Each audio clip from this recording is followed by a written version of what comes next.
Pensi Paokore Rachel, élève de la 5e année biochimie au lycée moderne de la Grâce. Messieurs les membres du jury, messieurs les encadreurs, chers collègues, bonjour. C'est pour nous un grand honneur de nous adresser à une auguste assemblée comme la vôtre. En effet, nous allons faire un petit exposé sur le thème Femmes, paix et francophonie. Il s'agit de définir les liens entre la femme, la paix et la francophonie, de savoir le rôle de la femme et de la francophonie dans le rétablissement et le maintien de la paix. Le développement de notre exposé va essayer de répondre de manière très brève à cette préoccupation. La conclusion sera axée sur la formation de quelques recommandations non exhaustives, certes. En effet, de par sa nature, la femme est l'agente de la paix par excellence. C'est à elle et à elle seule qu'il a été donné le pouvoir d'amener la vie au monde.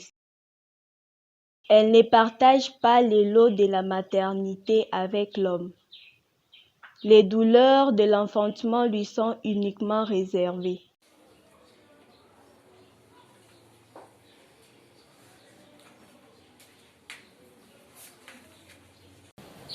Raison pour laquelle elle est plus sensible à tous ceux qui menacent la paix. Faudrait-il souligner que la femme paie le lot tribut des conflits? Elle court le risque d'être violée, de rester veuve, solitaire, privée des êtres qui lui étaient chers, dépouillée de tous ses biens, tant matériels que financiers. Consciente de toutes ces menaces, elle doit lutter pour le maintien de la paix. Ajoutons qu'à part sa nature, les études, les lois modernes et les organisations tant nationales qu'internationales ont offert à la femme les opportunités pour mener une lutte acharnée pour la paix. Les cas de Jeanne d'Arc en France, d'Hélène Johnson au Libéria et de Catherine Samba Panza en République centrafricaine sont des exemples frappants. La question de la paix dans le monde d'aujourd'hui est d'une acuité jamais rencontrée. Les besoins d'un personnel maîtrisant le français dans de nombreuses opérations de maintien de la paix des Nations Unies dans l'espace francophone est incontestable. C'est pourquoi, en tant qu'actrice non négligeable, la femme doit bénéficier des opportunités qui lui donnent accès à l'apprentissage de la langue française.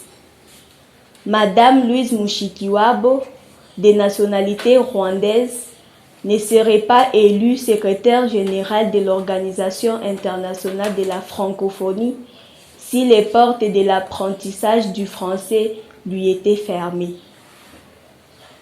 Cette figure a marqué le monde dans ses débats pour la paix dans la région du Grand Lac.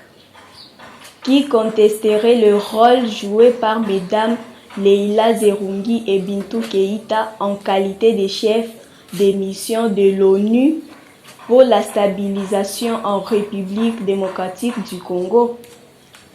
Enfin, la paix est une affaire de tous, hommes et femmes.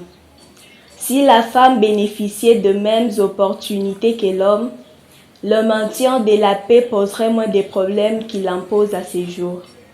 C'est pourquoi nous recommandons aux institutions des pays des Grands Lacs de faciliter aux filles l'accès aux études, intégrer les femmes dans les postes de prise de décision, promouvoir la langue française.